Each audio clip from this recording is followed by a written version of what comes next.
Nama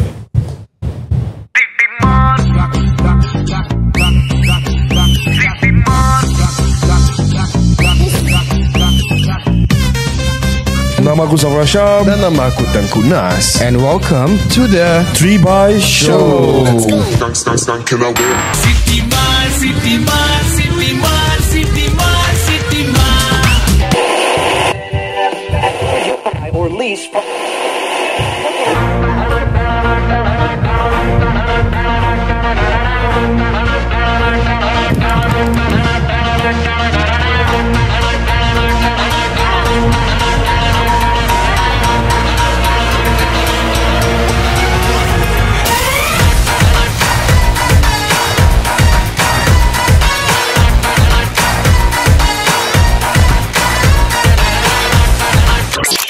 Selamat datang dan selamat kembali ke The 3 by Show. Ya. Dengan hati yang tenang, dengan hati yang tenang, dengan jiwa yang bersih.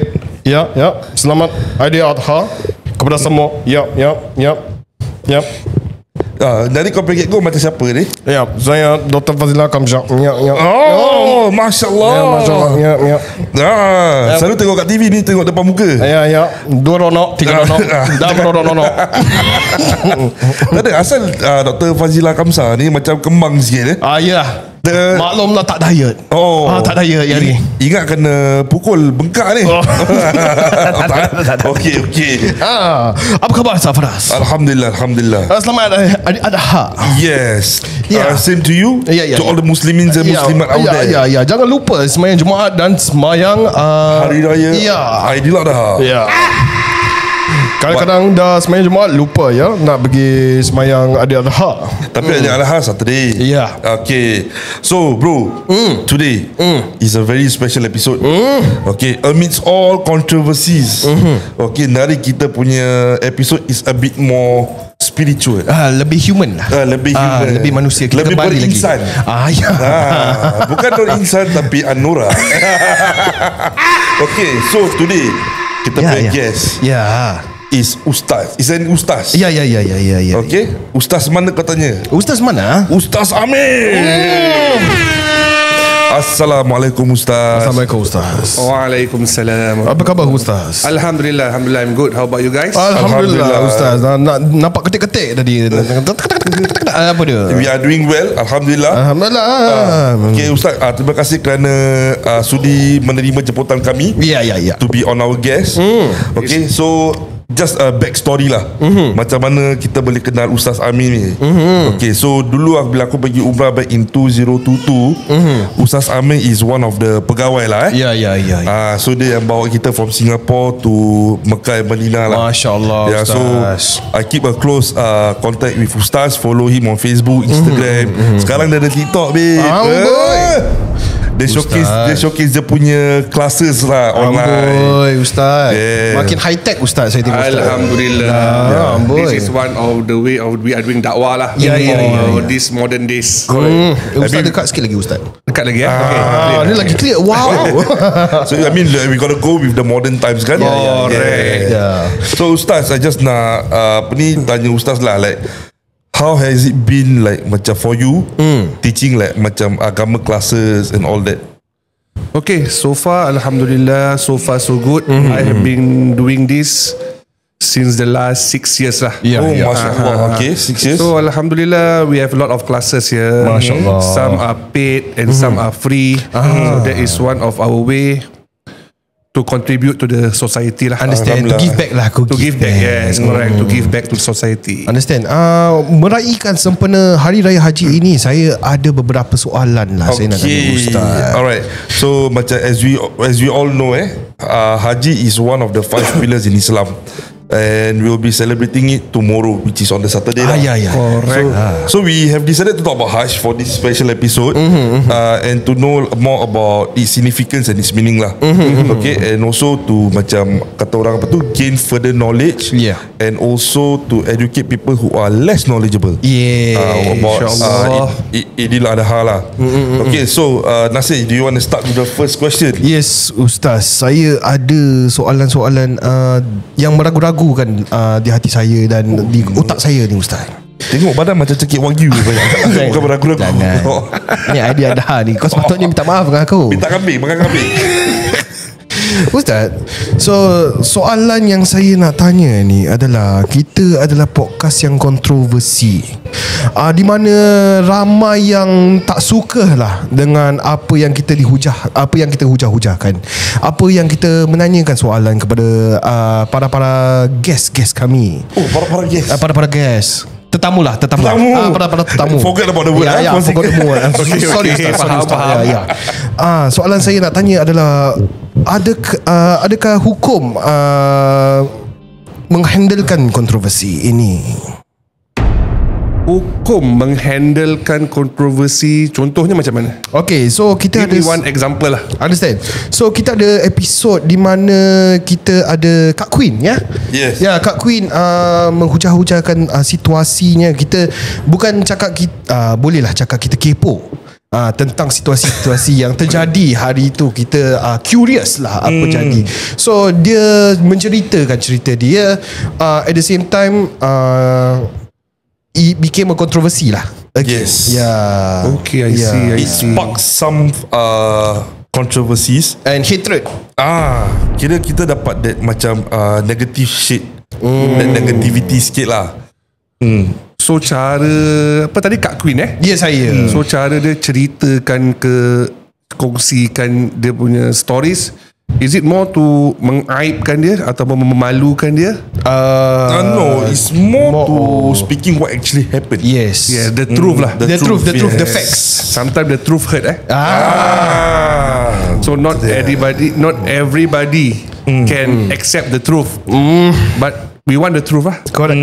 Sometimes all those controversies we hear from one side, then from another side. Correct. So the best is we need to listen to both party lah. Understand. So you get the stories directly from the source person, from the the source source. Okay. herself, which is Kak apa? Kak Queen. Kak Queen. The Queen of India. Queen of India. Queen of India. Ya. Maaf ya doktor. Sorry. Ya, so adakah hukum membuat kontroversi kini? Hukum dia berbalik kepada your niat, your intention. Macam ada hadis kan, innamal a'malu binniyah. Setiap perkara berbalik kepada niat. So your niat tu apa? Nak malukan dia ke, nak monetizekan ke, or just wanted to share the truth. Understand. Niat kita quite bersih, I would say. So kalau niat you bersih, just nak share the story so that others can ambil pengajaran. Yes. So no issue lah. On our side, point on our side. Yap, kita niat dengan bersih, dengan jiwa yang bersih. Alhamdulillah. Niat yang penting niat Nawai itu penting Nawai itu. So Makadin. Bukan. Itu besok Friday. Besok. Okay. Biar macam Ustaz cakap lah, whatever you do, biar nawai tu kena betul. Okay. So macam solat, jangan niat nak solat tapi kau tak solat. Tu salah. Dah. Tetap kena tunaikan solat. Nakal. Dirikan solat, tunaikan zakat. Dengan Anura. Boleh sponsor. InsyaAllah. Sabar. Okay, Ustaz. Sabar. Saya ada lagi satu soalan. Okay, we give you ask all the questions you have in mind before we move forward to our program. Ini last soalan saya. Okay, go. So Ustaz, kita ni nakal sikit Ustaz. Dengan nakal-nakal ni ada juga kemanusiaan kita lah. Ada beberapa ada beberapa orang yang tertanya-tanya kepada saya, tapi saya tak boleh jawab pasal saya bukan para ustaz dan bukan para ulama. Dia paranormal. Ya. Boleh nampak lah. Dia baru nak start dia. Baru nak start. Saya bukan asatiza yang betul lah Ustaz. So saya pun ada dosa-dosa saya sendiri. Tapi di mana soalannya begini, adakah riba equals interest? Riba. Yes. Riba sebenarnya kalau dalam bahasa Inggeris dipanggil usury. Usury. So interest pun boleh part of it lah. Aha. So memang ada hadis-hadis yang di mana melaknat sesungguhnya Nabi SAW melaknat orang yang makan riba, yang beri riba dan seterusnya. Tetapi kita di Singapura ini contohnya HDB, rumah, kereta, loans and so on, it is a necessity. So dia adalah satu perkara yang darurat. Alright. And kita tak boleh nak elakkan. Okay, understand. So it all comes back to the situation and the where you situation. are.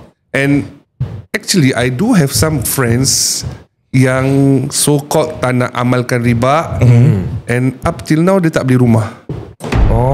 Dia sewa rumah and so on lah. Okay, I understand. And it's going to macam menyusahkan lah at one point lah. Just because he says riba is haram. Memang betul. Kita semua tahu riba tu haram. Tetapi kalau kita ni anak orang kaya ke anak datuk-datuk ke, nak beli rumah HDB 200,000 we have in cash, by all means go and pay by cash. Tapi kita tak ada. So terpaksa. Okay, Ustaz, when we are talking about riba, I just have this question suddenly pop in my mind. Okay, like bila kita berniaga so I pernah dengar this statement but I can't remember where. You pernah dengar lah. Yeah, I've listened before. Dia orang cakap that if you berniaga, your profit cannot be more than half of what your price is. Something that means macam my cost price is, let's say $100. My profit tak boleh be more than 150. Okay, understood. Macam gitu. And this question has been raised quite a lot lah. I have heard about this. Alright. And to be exact, actually, from what I know, it's not an issue actually. Because when you jual beli, it's more to akad. Akad means agreement. Okay. I as a seller, you as a buyer. Normally kalau makcik-makcik kat Geylang, saya jual nak saya beli nak So means when there is an akad, there is already an agreement. I put my price and you accept the price. So it's no issue. But I also tell some of those who ask this kind of question, it's more to your marketing strategy lah. Kalau you punya cost price example $20, you nak jual $100, siapa yang nak beli? Faham tak? So it's more to marketing strategy. Okay. And it's also your kepandaian untuk cari your supplier. Okay. You go and source for the cheapest. So it's not entirely dalam hukum Islam that you tak boleh macam jual so expensive that macam like menganiayakan orang seperti that. There is a hadith about this. Okay. So this is more to things yang necessity. Understand. Example kalau dekat Singapore, what is our necessity food? Nasi, beras. So at one point I buy all the beras in Singapore. I control the market. Correct. Then I naikkan harga dia. So itu yang tak boleh haram. Itu kita menganiaya. Okay. Kalau macam negeri Arab, roti or flour, gandum. Yes. So if there is a shortage, then I suddenly borong semua. I keep in my store. Then suddenly when people need it, I go and sell and I mark up like 100%, 200%. Itu yang dilarang. Like what happened I think during the COVID time. Remember the supermarket, all those kiasu buy all those macam roti lah, tissue whatsoever lah. Then Toilet roll. but that one is to keep for themselves. Tapi yang tak boleh is bila kita jual lah. People need it. Then we try to mark up as high as possible lah. Itu yang dilarang. Itu yang dikatakan menganiaya lah. Okay. So technically, if you macam Ustaz cakap tadi, when there's an agreement, there's no fault in it lah. As long as I put my price, no matter how much I mark up or whatsoever, kalau you sudi beli, then there's nothing wrong. Yes. And macam I as a buyer pula, biasalah tawar lah sikit, murah lah sikit. So kadang-kadang this is a strategy lah. Of course you nak jual barang $10 you tahu dia mesti nak tawar je kan. I just buka $10, tawar lah. In the end I kasih $8 ke $7 ke. And that person agree. So no issue lah. Tapi kalau supermarket, Ustaz, adakah supermarket haram? Pasal? Pasal makan kau kadang. Oh, kita tak boleh buat apa. Because kita bukan negeri Islam Ya. Kalau kita tengok supermarket dekat Malaysia lah, Ya saya. mostly they sell one of the cheapest compared to yang the non-Muslimnya supermarket. Correct. Rosyamat lah, Rosyamat. Rosyamat. Rosyam Nur Mehmet ada. Ya. Dah. Ya. Boleh cuba. Cuba. Dia Ingatkan kau nak tawar-menawar dekat Giant ke Sheng Siong. Hari tu aku cuba Aunty. Oh. Aunty Nasib cakap baik tak dengan aku panggil dah. pasal ketiga. Aunty tak kasih aku. Aunty minta aku voucher. Kau ni. Nasib baik Aunty tak halang kau. Ya, so Safadas, kita ada beberapa soalan yang ya. kamu sediakan untuk sampai Yes. hari raya ini kan. Yes, okay. So let's start, shall we? We shall. Okay. Yes. Sisa. Oh. Bukan. Okay, Ustaz, my first question Okay, what is Eid al-Adha? Idul Adha. Okay, and why is it so significant to Islam? Okay, what is Eidul Adha? Yes. It is a hari raya lah. We call kan. In for us as a Muslim, we have two type of Eid. Okay. One is Eidul Fitri and one is Eidul Adha. So Eidul Fitri is, or we call it hari raya puasa. Yes. And Eidul Adha is hari raya haji. So why it is significant? So normally for Eidul Fitri is after after Ramadan. Yes, after 30 days of fasting. Yes. Whereas for Eidul Adha is during the month of Zulhijjah. So to be specific is at the 10th of Zulhijjah, where the jemaah are performing their Hajj ritual. So this is one of the two of the festive for us lah. The holidays for us, the way we celebrate and so on. So that is basically Eidul Adha. Okay. So macam why is it so significant in Islam? Idul Adha. Why is it so significant? As it happened during the Hajj period, the month of Zulhijjah. And also to commemorate the stories of Prophet Ibrahim alayhis salam and his son Prophet Ismail alayhis salam, where he performed the kurban sacrifice. So to revise back, to listen, to take pelajaran from all the stories, the sacrifice, the obedience, the piety to Allah's order and so on. Ustaz, saya ada soalan ni dalam otak saya ni. Adakah wajib untuk kita membuat ibadah kurban? Wajib atau tidak, itu semua berbalik kepada your capability ataupun your kemampuan. So basically hukum ibadah kurban adalah sunnah muakkad. So sunnah tu bermakna yang Nabi buat. Kalau muakkad tu bermakna yang Nabi tak pernah tinggalkan. So meaning what? Prophet SAW every year he will perform the kurban. So if you can afford, by all means lah, silakan. Tapi kalau you tak mampu sampai nak kena pinjam duit lah, apalah kan, then tak menjadi satu Kira kalau saya memudaratkan diri sendiri, Yes. dia menjadi tidak perlu lah. correct. Kalau let's say you ada keperluan lain lah, anak masih kecil, nak beli pampers, nak beli susu, then that money you go and perform your kurban. So macam you dah abaikan tanggungjawab you lah. So kalau ada kelebihan, duit lebih, then silakan, by all means. Okay, Ustaz, speaking of this kurban kan, I just want to ask, what is like the not meaning but the benefits, macam apa, like what is the like ganjaran dia kita berkurban? Yes, the ganjaran is so much. If the Prophet order us to do, then there's a lot. Some says that the animals will be our witness during the hari kiamat and so on. MasyaAllah. That we have performed the kurban for the sake of Allah Subhanahu Wa Taala. And performing the kurban also depend. Just now we talk about intention, right? Yes, correct. So if your intention is for the sake of Allah, then Alhamdulillah. But but if your intention is just to show off, nak tunjuk aku ni banyak duit lah, every year aku buat kurban lah, Korban lembu seorang. korban lembu satu orang. Biasa kalau lembu unta 7 nama kan, ni dia seorang nak buat, so that people will, Masya Allah, dia ni dahsyat hari ni so generous. Itu yang you dapat lah. Meaning sia-sia je lah you beri kurban. Kira just for the name, For the fame. If we do it for the sake of Allah, insyaAllah. Okay. So kalau kita do it for the sake of humans, sake of human tu is the same thing lah. Macam kita nak orang cakap kita, Orang puji. orang puji kita, orang kata dia ni alim lah, dia ni and so on. So you dapat apa you nak lah. Tapi you tak ikhlas buat kerana Allah. Tapi adalah ganjaran dia setengah atau tidak dapat pahala terus? Itu Allahu alam. Tapi macam dia dengan Allah lah. Macam Ustaz cakap tadi, macam ibarat sia-sia je. We cannot judge lah. So kalau Allah nak kasih sikit pahala, alhamdulillah. Tapi yang dia nak tu sebenarnya dia nak fame kan. Dia dah dapat fame tadi.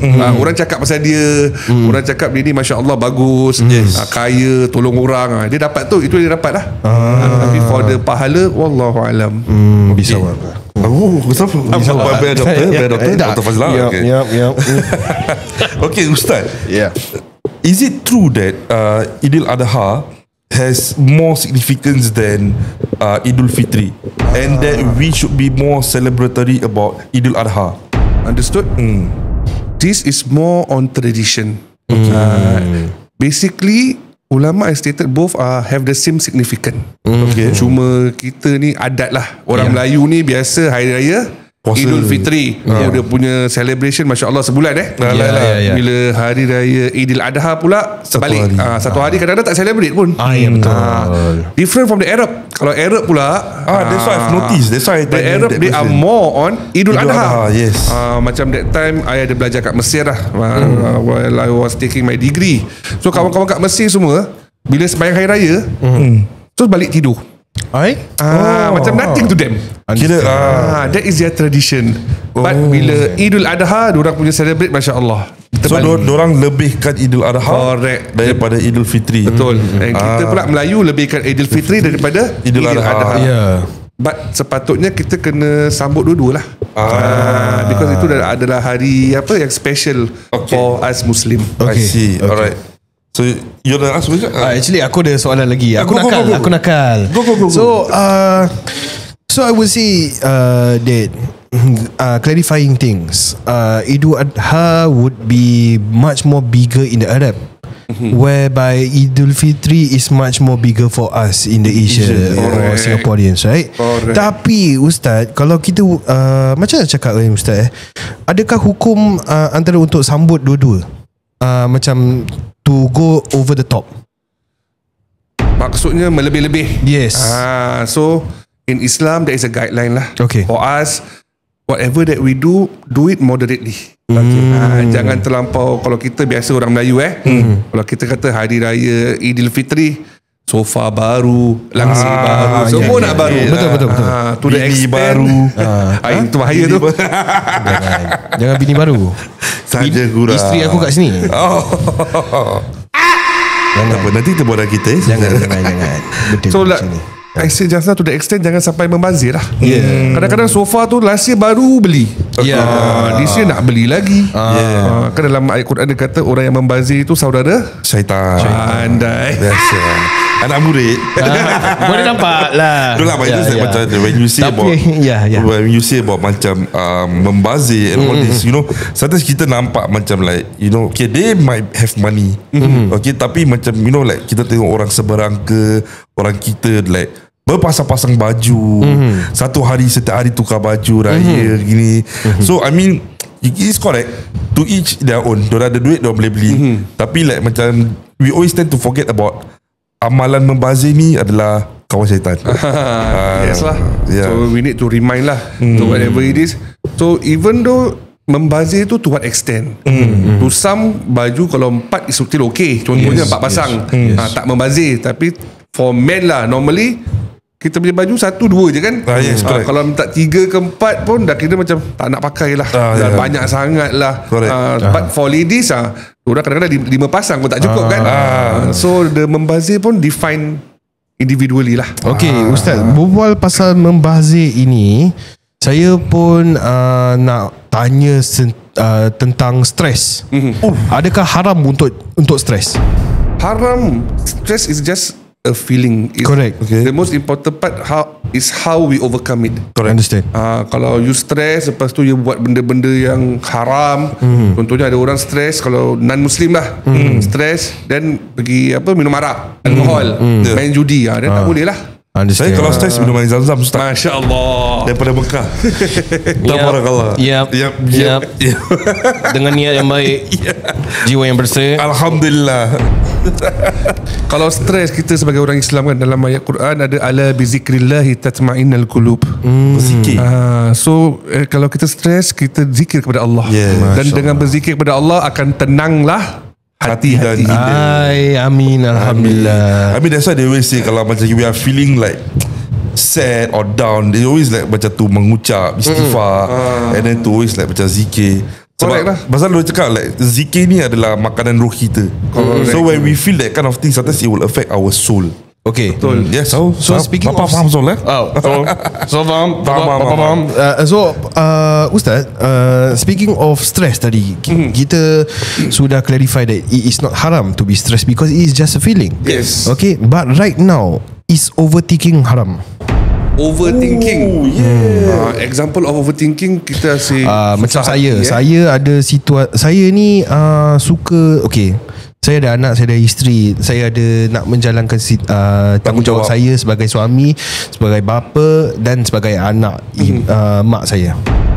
Tapi saya ni overthink selalu, macam duit ni tak cukup. Adakah saya tidak bersyukur atau saya ni overthink terlalu banyak? So we need to go back to basic balik lah. So cukup tu macam mana? Kadang-kadang kan kita tengok, kita contohlah example lah, I give you, kita gaji 3,000, lepas tu kita ada kawan kita gaji 6,000. Yang 6,000 ni asyik tak cukup je. Ya saya. Tapi kita yang 3,000 ni, kita kenal lah orang yang gaji 3,000, Alhamdulillah hidup happy, dapat pergi umrah. Whereas yang gaji 6,000 tu tak pernah pergi umrah. So yang penting is keberkatan dia lah. Yang kita nak lah. Tak guna duit kita banyak, gaji kita besar, tapi tak berkat. Ustaz, is it true that macam when you overthink something, you don't, is like macam you don't trust what Allah has planned for you? Kira macam pasal dia cakap kan ini semua lah adalah takdir. So macam when you overthink is that macam you tak ada that kepercayaan that things gonna be alright, that macam Allah has planned, susukan semuanya teratur untuk you. Understood. Kadang-kadang this is all under the category of takdir, ataupun kita kata qada dan qadar. Everything has been planned by Allah. Yes. And we have to remember Allah is the best planner. Yes. Sometimes dalam ayat Quran ada sebutkan kadang-kadang benda yang kita nak tu sebenarnya tak baik untuk kita. Dan kadang-kadang benda yang kita tak suka tu, yang kita benci tu, itu baik untuk kita. Sesungguhnya Allah tu lebih mengetahui daripada kita. Give you example lah, kita semua nak kaya, betul tak? Betul. Siapa yang tak nak kaya kan? Betul. Tapi Allah tak kasih kita kaya. Yes. Kenapa? Sebab mungkin lebih tanggungjawab lah. Tanggungjawab is one thing. Mungkin nanti bila kita dah jadi kaya, kita jadi sombong, kita jadi bongkak, kita dah jadi lupa daratan. Correct. Sekarang ni kita low profile, kita humble. Example lah, contoh. Kira ada udang sebelah batu ni lah. Correct. Ustaz, sorry, you continue first. Sebab setiap benda tu pasti kita kata ada hikmahnya. There is the hikmah di belakang satu benda itu yang mungkin for now kita tak nampak. But later stage, betul juga bila kita start to think lah. So that is the hikmah lah. Okay, Ustaz, I just have this question. You know, they say when you are macam, bila Allah kasih you hidup macam senang, you know, like you live beyond your means, you know, macam banyak duit gini, tapi at the same time you punya tanggungjawab, bila you meninggal or something, is just like, it's much more heavy than a normal person. Kira sebab macam you punya, okay, Allah kasih you lebih rezeki, tapi dengan rezeki tu apa you buat? Adakah you sedekah? Adakah you kasih macam kasih makan minum anak yatim piatu, menolong masjid lah. Yes. You know, so people say is that macam, that's why they say like, don't be too happy bila kau terlalu kaya atau terlalu banyak duit. Sebab behind that there's much more challenge, there's much more ujian yang lebih mendalam daripada orang yang biasa. Betul. Tanya ustaz tapi jawab sendiri. Tak ada, aku tak faham ni. Dia share, dia kongsi. Dia kongsi. Anak murid. Ya, ustaz hujah bukan kau. Tak apa, kita kongsi aja. And memang betul, salah satu benda yang akan dipersoalkan adalah harta kita. Kalau harta kita sikit lah soalan dia. Kalau harta kita banyak, lebih lah soalan dia. So di mana kita habiskan. So itu semua akan dipersoalkan nanti, akan dipertanggungjawabkan nanti. Adakah harta-harta kita tu kita menolong orang-orang fakir miskin, anak yatim dan seterusnya, ataupun we just spend it for ourselves. Understand. So it will all be us, on the later stage. Saya ada satu last soalan tentang overthinking. Ini dah macam bukan hari raya Bukan. Saya dah kelar. Tak apalah Ustaz, kita minta maaf lah Ustaz. Tak kisah. As long as it will benefit lah. Benefit ni benefit. Siapa yang mendengar. Betul. Ustaz lain kali buat lagi. Boleh. Aku feel that maybe one day kita boleh have another episode where we just ask about all these Islamic questions. Tapi last aku nak tanya. Aku. Adakah overthinking equals tak ada iman? Actually, how the type of overthinking. So normally for something kita need to think lah, what is the effect, what is the result. But whatever it is, we need to first thing is kita kena ada usaha. Usaha. Yang nombor 2 doa. Yang nombor 3 tawakal. Faham tawakal tu apa? Faham. So when example, you nak kaya, cukup ke dengan doa? Cukup. Tak cukup. You kena usaha. Salah. Aku kan nak murid. Jangan usaha berdiri di queue yang panjang Kalau nombor tak lah. Miss Q. So yang first is effort lah. Usaha. Kita nak kaya kenalah kerja. Betul tak? Kalau tak kerja macam nak kaya, duit tak jatuh dari langit Kadang-kadang dan wallahu a'lam. Kita tak tahu. Ustaz faham, kita faham. Okey lah. Dalam Al-Quran Allah sebut sesungguhnya Allah tidak akan merubah sesuatu kaum kecuali kaum itu merubah diri mereka sendiri. So kita kalau nak pandai belajar, nak kaya kerja, tetapi jangan lupa berdoa. Doa pun satu important aspect. Dah usaha, doa, dan last kali kita tawakal. Tawakal means kita leave it to Allah. We have done our best. Tapi kita dah kerja macam nak rak sampai 4-5 kerja, tak kaya-kaya. So itu bermakna itu yang lebih baik untuk kita. So dalam kesimpulannya RTR. Apa tu? Ridha, tawakal, relax. We leave everything to Allah. Yes, correct. We leave everything to Allah. Pandai, sangat pandai. Beronok-ronok. Okay, Ustaz, last question before we dive further into about the Idul Adha lah. Okay, boleh. Kau pun pasal tiba, you know when you start talking all this thing. Ustaz, I pernah dengar my mom say this term istidraj. Okay, so I would like you to explain more what is this istidraj. Because to my knowledge is that is when Allah gives you everything, but dia tak jentik hati you untuk ingat dia pun, it means Allah dah murka. Correct. So is that true or is there a different meaning? That is a term of istidraj. Kadang-kadang kita tengok dia ni orang Islam kita lah. Dia ni semayang pun tak semayang, buat dosa, tapi Masya Allah kaya. Kereta mewah, rumah banglo. So that is what it meant by istidraj. Bermakna Allah give him whatever he want until that dia semakin jauh, dia semakin lupa. So kalau Allah kasih kita bersyukur. Betul tak? Tapi bermakna ni Allah kasih dia tapi dia tak bersyukur, dia makin sombong, dia makin bongkak. Dia ingat ini dia punya. Ini semua bukan sebab Allah kasih, ini sebab aku kerja keras. My own effort. Alright. So itu yang disebut sebagai istidraj. Makin hari dia makin jauh. So actually itu bukan benda yang baik lah. Dia macam satu benda yang Allah nak siksa, Allah nak azab. Dia semakin hari semakin lupa kepada Allah, semakin lupa kepada Tuhan. Minta kita dijauhkan lah. Amin InsyaAllah. Ya Rabbal Alamin. Yes, tabarakallah. Wa minkum. Belum. Masih itu doa nak bertutup. Okay, ya Allah. Okay, Ustaz. So let's move on back to the Idul Adha question lah. So what are some of the common misconception about Idul Adha?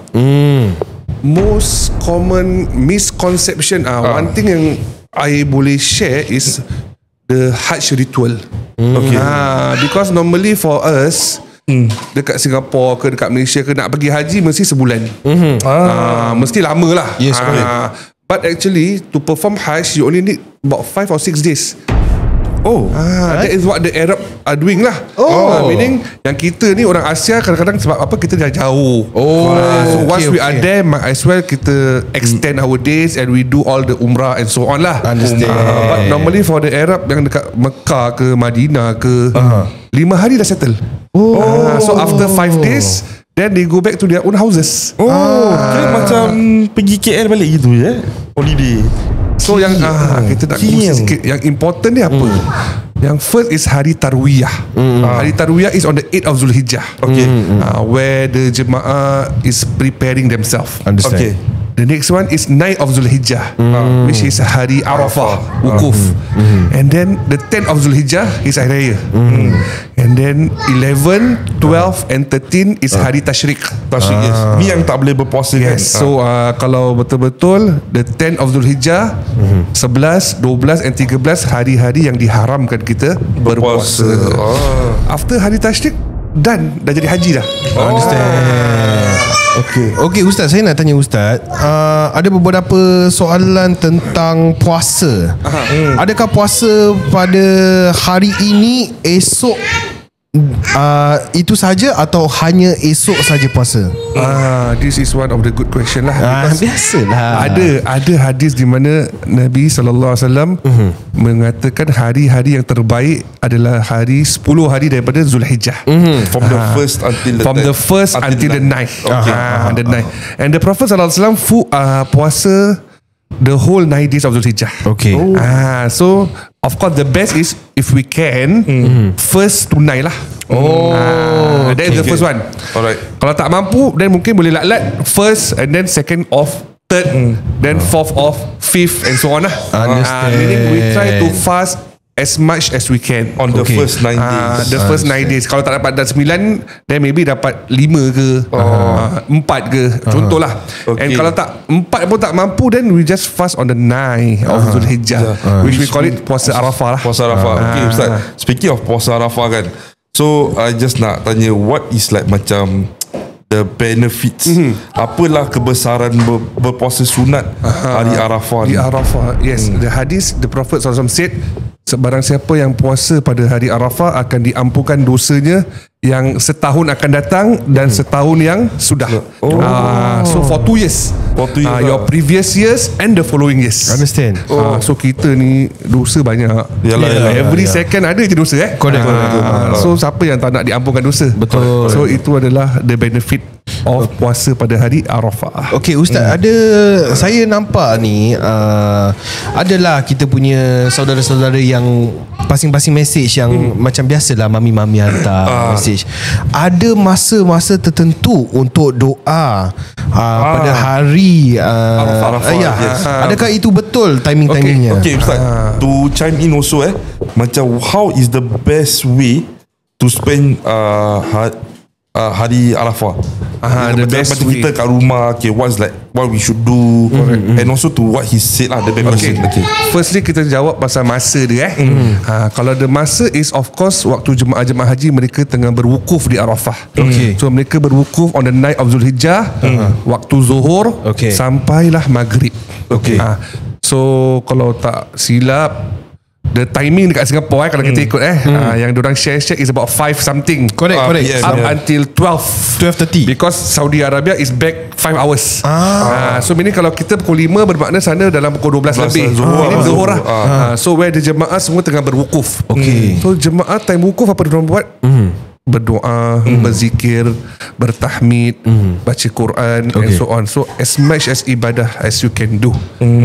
Because one of the hadith the Prophet said doa yang paling baik adalah doa pada hari Arafah. Hari Arafah. So macam untuk kita di Singapura ni will be on the Friday. Jangan salah faham. Kalau Friday tu is another issue. Itu pun is very big issue because Saudi is 1 day earlier. So meaning Saudi hari ni Arafah, 9 Zulhijjah is hari Khamis. Ya, betul. Kalau kita 9 Zulhijjah is on Friday. So kita puasa on Friday, hari Arafah. Tapi yang di doa tu bermakna doa is ketika jemaah-jemaah sedang berwukuf. So meaning kita doa is today lah. hari Khamis Hari lah today. Ustaz. Okay, So kira-kira yang the timing yang dikatakan jemaah sedang berwukuf, which is about 5 plus until lah pukul 12 malam. Masya Allah. So itu antara doa-doa yang sangat-sangat dimakbulkan Allah Subhanahu Wa Taala. Okay. So Ustaz, macam like for us macam let's say dekat Singapore, okay, and hari Arafah falls on Friday. Okay, so how is the best way that macam we get the most out of that day sampai kita berpuasa? So what should we do? Is it just like macam what are the extra things that we can do lah? Okay, the first thing is of course kalau you mampu berpuasa lah. Kalau mampu then silakan. Cuma kadang-kadang kita ni dah mewajibkan benda yang sunnah. Faham? Orang-orang kita ni kau kena puasa tau, tak puasa berdosa. Itu dah salah. Yalah. Because we need to differentiate what is sunnah, what is wajib. Wajib means kalau kita tak buat berdosa. Contohnya solat. Tak solat berdosa. Tapi puasa pada hari Arafah ni sunnah. Sunnah muakkad, sunnah yang sangat-sangat digalakkan. Kalau you mampu silakan. Dan kalau tak mampu puasa, dan you cubalah buat benda-benda lain. Contohnya try untuk bersedekah, baca Quran. Kira ada alternatif. Ada alternatif. Kira kan kadang-kadang contohnya I give you example, kalau orang yang gastrik, orang yang diabetic, they cannot fast. So meaning adakah orang tak boleh buat ibadat-ibadat lain? There are still other kind of worship yang kita boleh buat lah. Faham. But the ganjaran dia is still the same, where yang for ganjaran tu Nabi kata hanya berpuasa. Okay, so we gotta get clear. Tadi sebanjak sekejap. Anak pekik. Okay, so kita refresh balik, kita just recap that macam only bila kita berpuasa sunat hari Arafah that insya-Allah that kita punya dosa tahun akan datang dan tahun selepas akan diampunkan oleh Allah Subhanahu Wa Taala. Dan kalau sebenarnya dalam hadis tu juga dikatakan pada 10 hari Zulhijjah ini disuruh kita berbuat perkara-perkara yang baik. So perkara-perkara yang baik tu bukan puasa aja kan? Kalau you mampu bersedekah hari-hari sampailah 9 Zulhijjah, buatlah. Kalau itu yang you mampu. Contohnya satu hari $2 ke, sikit-sikit lah biar konsisten kan, istiqamah. Itu kalau you mampu. Dan kalau tak mampu, dan baca Quran kalau mampu lah. Hari-hari baca Quran, and so on lah. Yang penting benda-benda yang baik. Benda-benda yang baik lebih disukai Allah untuk kita buat pada 10 hari ini. Okay, so I got another question before we go to the closing one lah. Okay, so Ustaz, how can we make Idul Adha a time to have a spiritual reflection and also connection to Allah Subhanahu Wa Taala?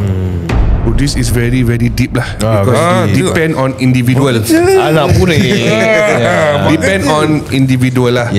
How pious you are.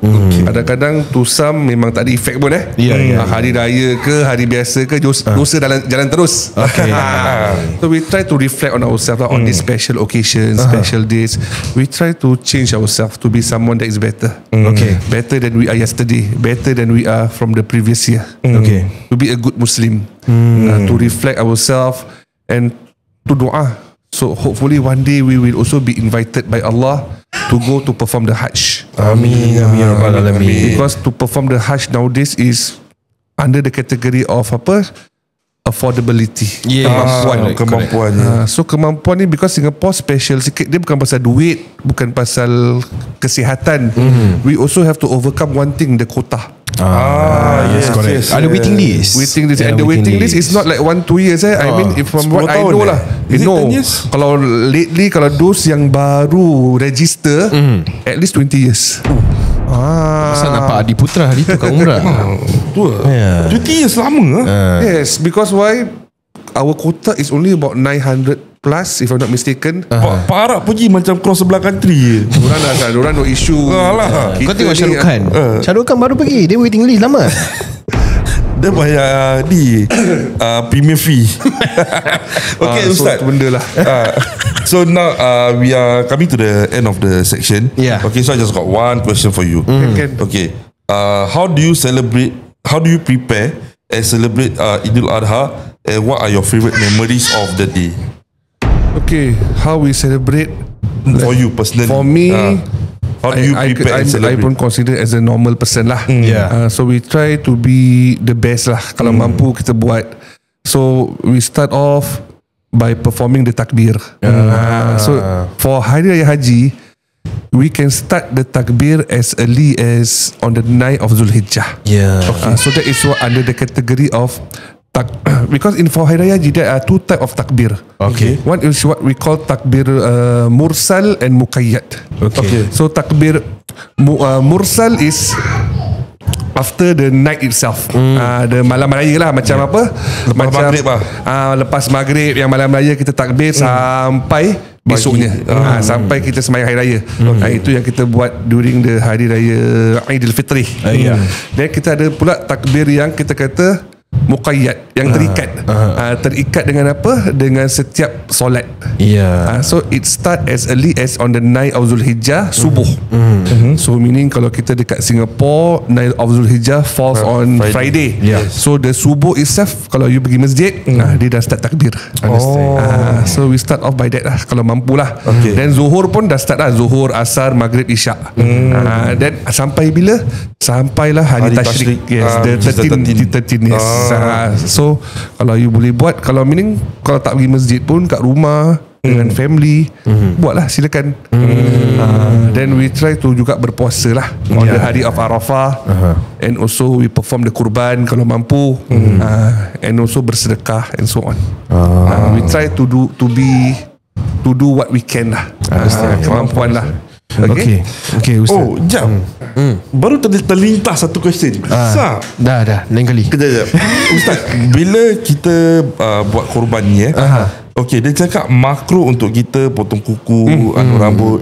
So that is from the first until from the first of Zulhijjah until your kurban has been slaughtered. Okay, so usually they will give dalam 2-3 hari, right? Normally, for I also do the kurban, meaning my company also kita ada buat kurban lah. Okay. So normally we will ask our supplier to as best as possible to perform it on the first day, meaning on the hari raya itself. Okay. So once dah buat semua, we will inform all those yang kita kata sahibul kurban lah, yang buat kurban.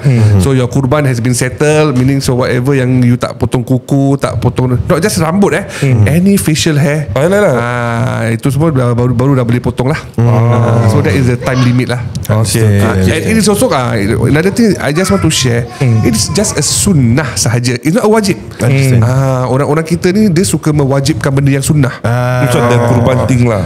The kurban thing. So meaning kalau orang yang susah ke, tak mampu ke, dia paksa juga buat kurban. So macam tak betul lah. Okay Ustaz, sebelum kita tutup tirai, saya ada soalan yang saya punya segmen lah di sini. Ustaz, kalau Ustaz dah kata this is macam I selalu cakap, ini favourite segmen dia. Tak tahu Ustaz. Kalau Ustaz dengar podcast kita sampai habis, nanti Ustaz akan dengar segmen ni. InsyaAllah Ustaz boleh dengar. InsyaAllah. Okay, so segmen ini adalah kadang-kadang kita bila bekerja ni sebagai Ustaz, menghujah-hujahkan khutbah dan kepada asatiza dan insan-insan yang mahu belajar tentang agama. Kita kadang-kadang lupa nak memberikan kata-kata perangsang dan kata-kata kasih sayang kepada isteri dan anak-anak kami. Ada tak kata-kata perangsang untuk orang-orang Ustaz sayang dengan anak-anak? So far saya belum ada anak lagi lah. Doakan InsyaAllah. Amin. Arafah Ustaz. Saya doakan Ustaz. Amin. So normally kita akan mulakan di rumah dululah. We start with our closer families. Kalau kita kat rumah yang belum ada anak, mungkin dengan isteri kita lah. Kita selalu ajak buat benda-benda yang baik together lah. Kalau boleh benda-benda yang baik ni kita tak nak buat seorang. Kita nak isteri kita pun sama-sama ikut kita. Sesuai nanti kalau contohnya lah, kalau Alhamdulillah kalau kita dimasukkan syurga, kita nak isteri kita sama-sama dengan kita. So kita akan mulakan dengan isteri kita. Isteri pula Isteri. Allah Ustaz. Jangan Ustaz. Yang saya bagus. ni segmen nak untuk Ustaz cakap I love you my wife. Yang bagus dia sendiri pasal. Dah sebab dia tak go on. Dia stop. Dah stop baik dah. Kalau tak nanti masalah ni. Ustaz, saya tak boleh edit tak Ustaz. Bukan tak boleh, tak nak. Itulah. So kalau my advice is, kalau boleh saya nak benda-benda yang baik ni semua kita start at home lah. Kalau boleh sembahyang berjemaah sama-sama, puasa sama-sama, itu lebih afdal, close to our heart lah, compare to kita berdakwah kepada orang-orang lain kan. Tu yang my advice lah. Kalau boleh lah kata-kata sikit, kata-kata sayang kepada isteri.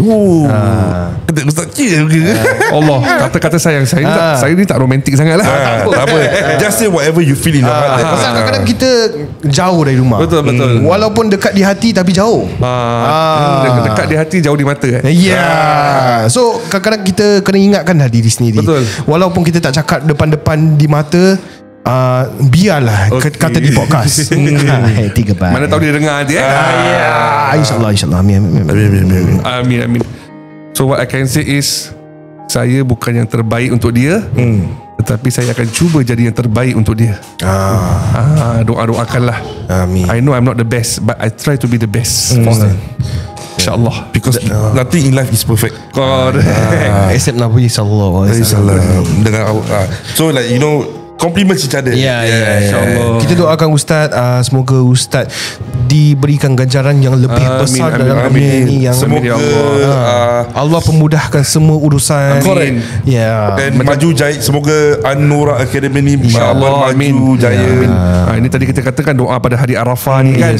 So insyaAllah supaya dimakbulkan. Semoga Ustaz dan isteri kabulkan cahaya mata. Amin. Saya comel macam Ustaz kan. Awak dah doakan saya doakan awak pula. Kita kata apa dalam awak hadis, jual saya beli. dalam satu hadis, doa bidoa, satu doa dengan satu doa. So saya doakan apa podcast 3 by ni supaya sukses lalu. Amin. Supaya dapat mengeluarkan podcast yang berilmu, yang bermanfaat lah kita kata. Bukan just cakap-cakap kosong. Kalau boleh dapat, siapa yang dengar semua akan mendapat iktibar, dapat pengajaran insyaAllah. Amin. Dan supaya sponsor selalu masuk Amin. Ni aku nak dengar dia tadi. Amin. Kata selalu Al-Fatihah imam baca, makmum amin. Terima kasih Ustaz untuk menghadirkan diri untuk kami.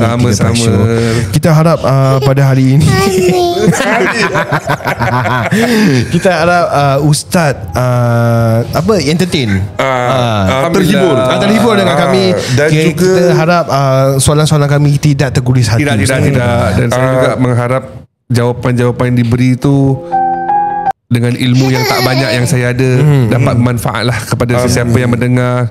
Kalau tak ada orang dengar pun, kepada awak berdua je. Supaya you gain something lah. At least tak ada buang masa datang sini jauh-jauh tak jauh lah Ustaz. Ni pada saya nak ucap terima kasih lah Ustaz banyak sebab is a very short notice and then you accept our invitation. And then like macam like you are very helpful and willing to share your knowledge. And then because for us we feel like macam orang kalau dah tahu kita boleh mengingatkan, orang yang tak tahu kita boleh kasih tahu, boleh educate them lah. And then I hope that this is not the one and only time. InsyaAllah we'll have you over maybe some other time to talk more about tauhid, about fiqh. Boleh. Kalau you all sudi lah nak jemput lagi kan. Boleh Ustaz. So siapa-siapa di sini, kita harap korang boleh komen dan di Spotify dan di YouTube. Korang boleh saja bilang kami kalau korang suka segmen baru kami ini. Dengan Ustaz apa? Ustaz Amir. Ustaz Dr. Amir. Ustaz Dr. Amir. Ustaz Amin. Arafah. So korang boleh just comment, comment on Spotify, comment on TikTok, comment on Instagram. Kalau korang ada apa-apa soalan, korang boleh DM. InsyaAllah one day we'll gather all the questions and we'll have Ustaz over again. Amin. InsyaAllah. So Safras, sebelum tu cakap amin. Alhamdulillah. So Safras, siapa adalah penaja kami? Okay, podcast ini ditajakan khas oleh Roti Fifi, the one and only spot yang jual over 1 million panipuri. From TC Salt to Karak dan Masala, semua drinks dia confirm padu. Nak buat event, dia orang pun buat catering. Majlis kahwin, birthday, corporate, semua boleh jalan. WhatsApp di 9788 5091 9788 5091 untuk order atau booking. Jangan lupa follow kami di roti.fifi dan Instagram dan di TikTok. Ingat Panipuri, ingat Roti Fifi. So siapa-siapa ada di sini, kita harap korang jangan pergi ke mana-mana. Kita akan bersama rakan-rakan sponsor kami. Yes, Roti Fifi dan juga suaminya. Dua-dua.